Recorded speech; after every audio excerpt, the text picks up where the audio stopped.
Hello beautiful divine souls, आप सभी का बहुत बहुत स्वागत है हीलिंग हैंड 369 में। अगर आप एप्लीकेशन या यूट्यूब पे या आप अगर वेबसाइट पे देख रहे हैं तो आपका बहुत बहुत स्वागत है। और आपने वर्कशॉप ज्वाइन किया है master your subconscious mind NLP 3.0 advance workshop.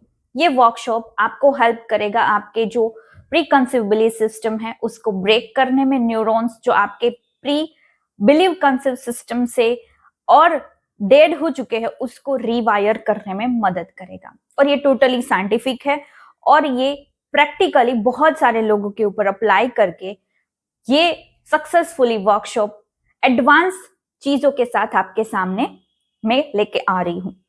आज ये जो हमारा वर्कशॉप है ये वर्कशॉप का एक इम्पॉर्टेंट पार्ट है। ये सबसे पहला समझना बहुत जरूरी है कि OCD क्या है। ठीक है, आज के सेशन में हम समझेंगे कि OCD क्या है और इसकी प्रैक्टिकल प्रैक्टिसेस भी करेंगे जिसमें हम करेंगे एक ब्यूटीफुल एक्सरसाइज और मेडिटेशन। तो सभी का बहुत बहुत स्वागत है आज के सेशन में। आज के सेशन में हम समझेंगे कि OCD क्या है। OCD है ऑब्सेसिव कंपल्सिव डिसऑर्डर। इसको एक अदर नाम भी है इसका कि ओवर थिंकिंग। ठीक है, ऑब्सेसिव और ओवर थिंकिंग, इस दोनों को मैं समझा देती हूँ। मैंने जैसे आपको प्रैक्टिकल वर्कशॉप्स में समझाया है कि एक इलेक्ट्रो कंपल्सिव आप अपने न्यूरॉन को देते हैं। जैसे ही उस न्यूरॉन को देते हैं वो न्यूरॉन अपनी बॉडी सिस्टम में जाके ऐसे ही बिहेव करने लगता है जैसे आप उसको थॉट दे रहे हो, वो चाहे पॉजिटिव हो या नेगेटिव। यहां तक आपको सब कुछ समझ में आ गया। अब ऑब्सेसिव क्या है? ठीक है, कोई ऐसा इवेंट जिसके कारण आपके ब्रेन में ऐसी इम्प्रिंट पड़ गई है कि उसको करने से आपको लगता है, कोई ऐसा कार्य करने से आपको लगता है कि मैं अगर ये नहीं करूंगा तो मुझे कुछ हो जाएगा या मेरे परिवार को कुछ हो जाएगा या मेरे साथ कोई बुरा इवेंट घट जाएगा या फिर मैं बीमार पड़ जाऊंगा। ये कौन कौन से थॉट्स होते हैं, चलिए मैं आपको बताती हूँ। कई बार ऐसा होता है कि किसी की मृत्यु हो गई, वहां से आने के बाद नाया नहीं है। आपने तो पहले के जमाने में बोलते थे कि पहले जल्दी से नहा लो क्योंकि बहुत सारे जर्म्स होते हैं आपके बॉडी में, तो पहले नहा लो। ठीक है, अब इसके कारण कहीं ना कहीं आपके माइंड में इम्प्रिंट पड़ गई कि जर्म्स है, मुझे नहाना है। ठीक है, मुझे बाथिंग लेनी है। तो अगर कोई नहीं लेता या अगर देर लगाता है तो आपके माइंड में वो कंपल्सिव क्रिएट होने लगता है, ऑब्सेसिव। आप उस चीज को करने के लिए ऑब्सेस हो जाते हो कि मुझे ये करना ही करना है। इसके कारण क्या होता है, आप बार बार हाथ धोने जाते हो, बार बार चेक करते हो नल ठीक से साफ है, नल ठीक से बंद किया है, और नल को भी साफ करते हो, टैप को भी आप साफ करते हो। ठीक है, बहुत क्लीनिंग की आपके माइंड में वो रहती है, ऑब्सेसिव रहता है कि मेरे आसपास टोटली सारी चीजें क्लीन ही रहनी चाहिए। वो क्लीन है ऑलरेडी, फिर भी आपको लगता है चीजें सही से रखना। ये एक ऑब्सेसिव कंपल्सिव है और वो आप ब्रेन न्यूरॉन को दे रहे हो। फिर आप मैनिफेस्टेशन करोगे, आपका कोई मैनिफेस्टेशन काम नहीं करेगा। तो इससे पहले इससे गुजरना पड़ेगा, इसकी एक्सरसाइज करनी पड़ेगी। अब क्या होता है कि आपके सामने कोई ऐसी, जैसे मैंने अभी बोला कि कोई घटना घटी और वो आपके ब्रेन में इम्प्रिंट हो गई है जिसके कारण आपको ये ऑब्सेसिव थॉट्स आते हैं। ये तो हो गई एक रूटीन वाली चीज। अब आपके साथ क्या होता है, ओवर थिंकिंग की प्रोसेस आपके ब्रेन में चलती रहती है कि मैं गलत हूं, लोगों ने मेरे साथ ऐसा किया। शुरुआत से लेते हैं कि जब बच्चे का जन्म होता है तो वो 8 साल तक ब्रेन में फ्री रहता है वो। और मैं एस्ट्रोलॉजिकली में बताऊं तो जो हमारा फेजेस 3 से 4 फेजेस होते हैं उसमें भी आपका 8 साल तक कोई सिनारियो नहीं रहता, ना एस्ट्रोलॉजिकली ना ही आप किसी चीज में इन्वॉल्व होते हो, आप फ्री होते हो, आपकी सोल फ्री होती है। ठीक है, अब मैं बताती हूँ कि उसके बाद क्या होता है। आपने 8 साल तक अपने पेरेंट्स को जो करते देखा है, ठीक है, आपके पेरेंट्स अच्छे हैं या बुरे हैं, उसकी जो हैबिट्स है, उसके बिलीव सिस्टम्स है, वो कैसे सोशली बिहेव करते हैं, उसके बिलीव सिस्टम, आपके परदादा के बिलीव सिस्टम, अब दादा के दादा के, इतने जनरेशन में जितने भी बिलीव सिस्टम है वो आपने देखे। ठीक है, वो कैसे बिहेव करते हैं, कैसे बोलते हैं, लोगों से कैसे बिहेव करते हैं। वो है आपका पेरेंट्स का फाइनेंशियली क्या रिलेशनशिप रहा है, दूसरों के साथ रिलेशनशिप कैसा रहा है, वो आप देख देख के अपने ब्रेन में एक पैटर्न बना लेते हो और उसी पैटर्न के हिसाब से आप बिहेव करना शुरू कर देते हो। एक छोटी सी चीज मैं यहाँ पे बताती हूँ। एक बच्चा अपने फादर से 80% चीजें अब्सॉर्ब करता है 8 साल तक। 80% अपनी मम्मा क्या रहती है, उस मदर का क्या रहता है कि वो उनसे बहुत प्यार करती, केयर करती है, उसकी गलतियों को इग्नोर करती जाती है। बट उसके फादर का जो बिहेवियर पैटर्न है, वो कैसे अपनी हेल्थ के साथ हो, वेल्थ के साथ, वो चाहे अदर रिलेशनशिप्स है, वो अपनी पत्नी के साथ कैसा बिहेव कर रहा है, अब जेंडर वाइज उसका बिहेवियर कैसा है, वो 8 साल तक बच्चा बहुत अब्सॉर्ब करता है सारी चीजें। 80% बच्चा अपने फादर के जैसा ही बन जाता है। अगर बहुत इन्फ्लुएंस है अपनी माँ की तरफ वो बच्चा, तो माँ से भी लेता है, ठीक है। बट 80% मैं बोल रही हूँ, इस केस में ऊपर नीचे हो सकता है, अगर मेरी गलती है तो मुझे माफ कर दीजिए यहाँ पे परसेंटेज वाइज। तो आगे बढ़ते हैं। तो बच्चा ऐसे इम्प्रिंट अपने ब्रेन में बचपन से ही, चाइल्डहुड, मैंने अगले सेशंस में समझाया है डिटेल में कि कैसे आप अपनी ब्रेन को प्रोग्राम कर रहे हो, उसके न्यूरो पैटर्न्स बना रहे हो, वो सारी चीजें मैंने डिटेल में आपको बोर्ड पे समझाई है। तो उसके कारण कोई इवेंट अगर आपके मदर फादर के लाइफ में या आपके लाइफ में घटा है, वो चाहे पास्ट में हो या आपके पेरेंट्स के पास्ट में हो, वो आपने अगर देखा है, तो उस इवेंट का प्रभाव आपकी लाइफ पे पड़ेगा और उसी के रिलेटेड आप अपनी एक दुनिया बना ली। मैं ऐसा बोल सकती हूँ कि ऐसी आपने दुनिया बना ली अपनी, कि आप ऐसा ही सोच रहे हो सारी चीजें, ठीक है, कि ऐसा ही होता है, उसके बियॉन्ड जाके आपकी कोई थिंकिंग नहीं है। जैसे कि आपके फादर ने बहुत स्ट्रगल किया है, मदर ने बहुत स्ट्रगल किया है घर में, ठीक है, रिलेशनशिप को बिल्ड करने में या फिर फाइनेंशियली, तो आपके पेरेंट्स का जो बिहेवियर होता है, वो आप ऐसा ही बिहेव करते हो कि हाँ, पैसे क्या पेड़ पे उगते हैं? हाँ, बिल्कुल उगते हैं। अगर चाहते हो आप इस वर्कशॉप को ज्वाइन करने के बाद, आप डेफिनेटली कहोगे कि हाँ, पैसे पेड़ पे उगते हैं, क्योंकि विदाउट स्किपिंग अगर इस सेशन को आप करते हो, 21 डेज चैलेंज को लेते हो for manifestation your dreams, goals, desires, तो डेफिनेटली पेड़ पे पैसे उगते हैं और मैंने देखा है। और चलिए टॉपिक पे आते हैं। तो अगर रिलेशनशिप में आपके मदर फादर ने अपने घर में बहुत अच्छी तरीके से बिहेव नहीं किया, वो ही आप लूप में फंस जाते हो, क्योंकि आपने पैटर्न्स बना लिए हैं। तो वो ओवर थिंकिंग आपके ब्रेन में चलती रहती है। कैसी ओवर थिंकिंग?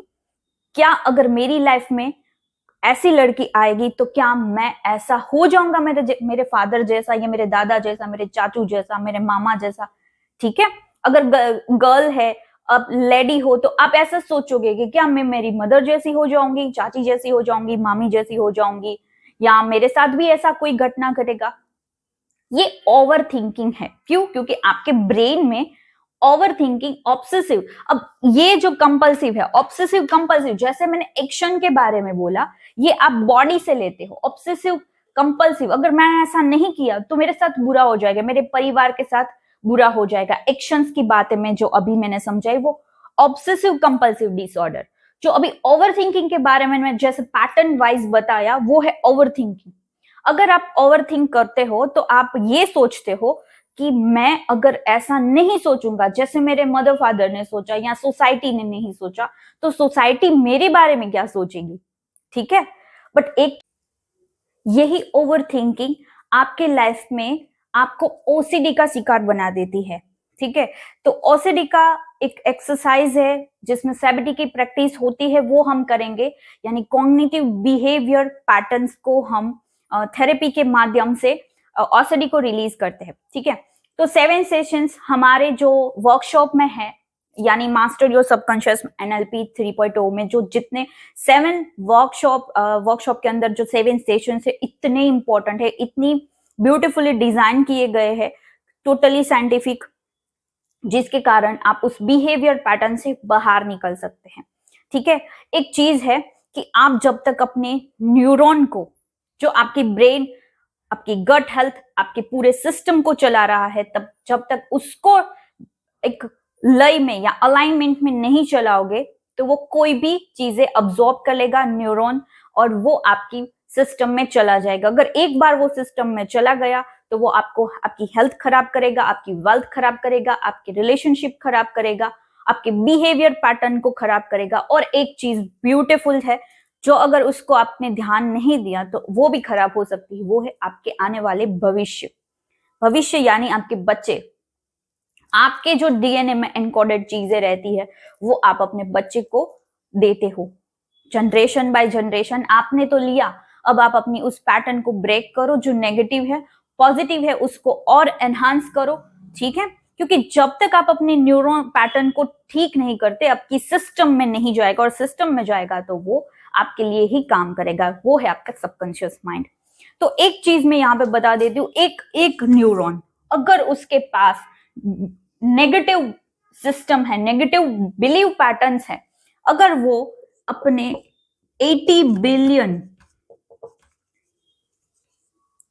बिलियन न्यूरॉन्स को वो पहुंचा रहा है, आपकी जो पेरेंट्स की डीएनए में जो जंक चीजें रही है वो आप अपने बच्चे को देने के लिए आप रेडी कर रहे हो। ठीक है, वो चाहे पैसा हो, पैसे के रिलेटेड आपके थॉट्स हो, वो चाहे आपके रिलेशनशिप के लिए थॉट्स हो, वो आप प्रिपेयर कर रहे हो आपके बच्चों के लिए। या अगर आप बच्चों के लिए नहीं, आप किसी इंसान से इंटीमेट हो रहे, तो आप डेटा एक्सचेंज कर रहे हो, वो आप उस पैटर्न को सारी जगह फैला रहे हो। ठीक है, तो ये जो न्यूरॉन्स है उसको ब्यूटीफुली डिजाइन करना है आपको, और उसको अपने सिस्टम में लाना है। जब तक उस सिस्टम में वो नहीं आएगा तब तक आपकी लाइफ चेंज नहीं हो सकती। ठीक है, तो ओवर थिंकिंग और ऑब्सेसिव कंपल्सिव।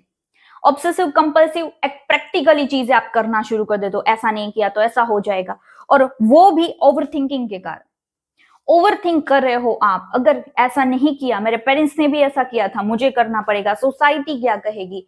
अगर आप कोई रिलेशनशिप में हो तो आप बार बार यही थॉट आपके ब्रेन में आता है, क्या वो मुझसे प्यार करता है, नहीं करती, क्या होगा, कैसे होगा, सोसाइटी क्या कहेगी, वो ठीक तो होगा, नहीं होगा। ठीक है, एक चीज यहाँ पर डिस्क्लेमर देती हूँ, ये जो विचार है उसी को अगर आपने ठीक नहीं किया, ये जो ओसीडी है, ठीक है, ज्यादातर लोग इसी का शिकार है। वो क्यों है मैं आगे बताती हूँ। उसको ठीक नहीं किया आपने तो ये आपको डिप्रेशन में लेके जा सकता है। ठीक है, तो डिप्रेशन से, और उसके भी प्रैक्टिसेस मैंने यहाँ पे फ्री ऑफ कॉस्ट दिए हैं, तो उसकी प्रैक्टिस भी आप जरूर करें। अभी मैं एक चीज आपको बता देती हूँ, तो वो ये है कि फोन्स में जो भी आप चीजें देख रहे हैं, आपका ज्यादातर फोन में आप टाइम स्पेंड करते हैं, इसके लिए मैं एक free of cost art therapy लेके आ रही हूँ। और वो थेरेपी आप 8 साल के 5 साल के बच्चे से लेकर, कोई एज लिमिट नहीं है, उससे करा सकते हो। उसकी छोटी सी प्रैक्टिस हम सीबीटी की प्रैक्टिस में करेंगे, जो कि हमारे वर्कशॉप में इंक्लूड है। अब मैं आपको एक बात बताती हूँ, फोन में जितने भी वीडियोस, शॉर्ट्स, रील्स ऐसे डिजाइन किए गए हैं कि अपने ब्रेन को, अपने फ्रंटल लोब को टोटली आप नष्ट कर दो। ठीक है, वो नष्ट हो जाएगा, उन सब की दुकान चलती रहेगी। ठीक है, मैं यहाँ किसी के खिलाफ नहीं बोल रही हूँ, बट आपको आगाह कर रही हूँ कि ऐसी चीजें हो रही है। अब बच्चों को आप फोन देते हो, बच्चों के साथ क्या होता है, या बड़ों के साथ भी ऐसा होता है। बड़ों के साथ रील्स में, शॉर्ट्स में होता है, और बच्चे एक फ्रेम में जो बहुत सारे कलरफुल कार्टून्स देखते हैं, फ्रेम बाय फ्रेम, अलग अलग, एक सेकेंड में कई सारी फ्रेम्स आ रही है, उसके ब्रेन में एक फ्रेम बिठाने के लिए टाइम लगता है, बट वो टाइम उसको नहीं मिल रहा है, और उसका डोपामाइन रिलीज हो रहा है, और वो डोपामाइन अपने ब्रेन से, इस न्यूरॉन से रिलीज होने के बाद वो क्या कहता है, मैंने प्रीवियस वीडियो में बताया था, वो कहता है give it more, give me more. ठीक है, और वो रिलीज करता जाता है, और उसका एडिक्शन उसको हो जाता है, किसका, बच्चों को मोबाइल का। और जो बड़े हैं उसको शॉर्ट्स रील देखने में मजा आता है। उसमें क्यों मजा आता है, 1 मिनट में कई सारे थॉट्स, इमोशंस आप फेस कर रहे हो, इसलिए आपके ब्रेन में, लेमन में लैंग्वेज यूज कर रही हूँ, ब्रेन में लोचा हो रहा है। वो लोचा क्यों हो रहा है, क्योंकि आपके ब्रेन में जो एक थॉट है, ठीक है, एक रील आपने देखा जिसमें बहुत खुशी वाली, खुशी इमोशन है, बहुत हैप्पी इमोशन है, जॉय है। दूसरी रील में आपने देखा, शॉर्ट्स में देखा कि बहुत दुखी वाली रील है। तीसरे में दिखा आपको प्रिपरेशन, आपकी लाइफ के लिए क्या करना है, मोटिवेशनल। ठीक है, मोटिवेशन और मैनिफेस्टेशन इसीलिए काम नहीं करते।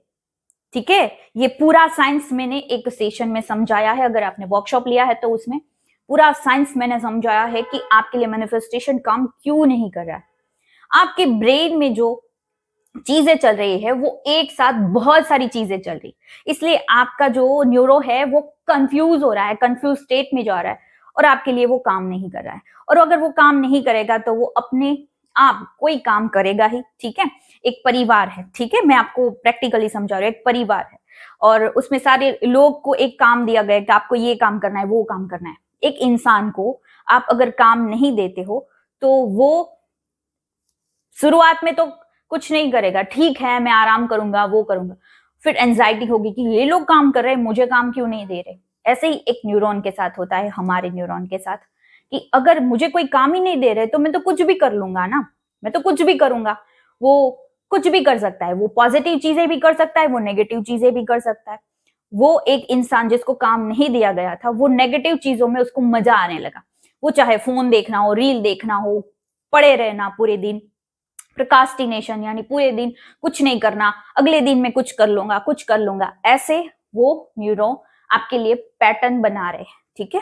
वो अपनी लाइफ में कुछ नहीं कर रहा है तो कोई ना कोई गलत काम तो कर ही लेगा, तो गलत काम करे, अपने आप ही कुछ चीजों में वो पड़ जाए आपका न्यूरॉन, उससे अच्छा है कि उसकी प्रोग्रामिंग कर ले। और ऑलरेडी आपके अंदर प्रोग्रामिंग और इनकोडेड सेल्स और डीएनए है, उसको ही चेंज करना है। जो एनकोडेड है आपके डीएनए वो आपके आपके लीनेज से आए हैं, आपने देखा है आपकी लीनेज को, आपके पेरेंट्स को, आपकी सोसाइटी को। You need to change. अगर आप अपनी लाइफ में चेंज लाओगे तो आप पूरी सोसाइटी में चेंज ला सकते हो। और अगर आप अपनी लाइफ में चेंज लाए, आप जिससे भी, अगर आपका बच्चा है तो आप बच्चों को भी प्रोग्राम कर सकते हो, बच्चों को अच्छी चीजें दे सकते हो जो आपको नहीं मिली, ठीक है। एक सास क्या करती है कि मैंने इतना झेला है तो मेरे बहू भी सहेगी, ठीक है। ऐसा नहीं होता, समय चेंज हो गया है, आज कलयुग है। आज के समय में बहुत सारी चेंजेस आपके लाइफ में नहीं लाओगे। 2025 इट्स हार्श ईयर। अगर आपके पास समय है तो इस प्रैक्टिसेस को जरूर करें, उसके बाद एक दो ईयर के बाद आपको ये समय भी नहीं मिलेगा, ठीक है। इतनी एंजाइटी और कलेक्टिव कॉन्शियस आपके आसपास में कुछ नहीं घटित हो रहा है तो इसका मतलब नहीं है कि 2025 में कुछ नहीं हो रहा है, ना जी ना। कलेक्टिव कॉन्शियसनेस ऐसे ही बढ़ती है, फोन से, वीडियो से, न्यूज चैनल से, सभी चीजों से आप उस कॉन्शियसनेस के शिकार बन ही जाते हो कहीं ना कहीं से। तो उठो, जागो और ध्येय प्राप्ति के लिए कुछ ना कुछ करते रहना चाहिए, और वो भी अच्छा, ठीक है। स्वामी विवेकानंद जी की मैंने एक अच्छी सी लाइन बोल दी यहाँ पे। तो आप अपने ब्रेन न्यूरॉन को अच्छे से डेवलप करें। और अभी आपको एक एक्सरसाइज में करा रही हूं, उस एक्सरसाइज का आनंद लीजिए ताकि आप अपने ओसीडी की जो चैलेंजेस है उससे आप बाहर आ सके, ठीक है। चलिए, seat comfortably for few minutes and close your eyes. मैं स्क्रीन से हट रही हूं ताकि आप लोगों को मैं इंस्ट्रक्शन दे सकूं।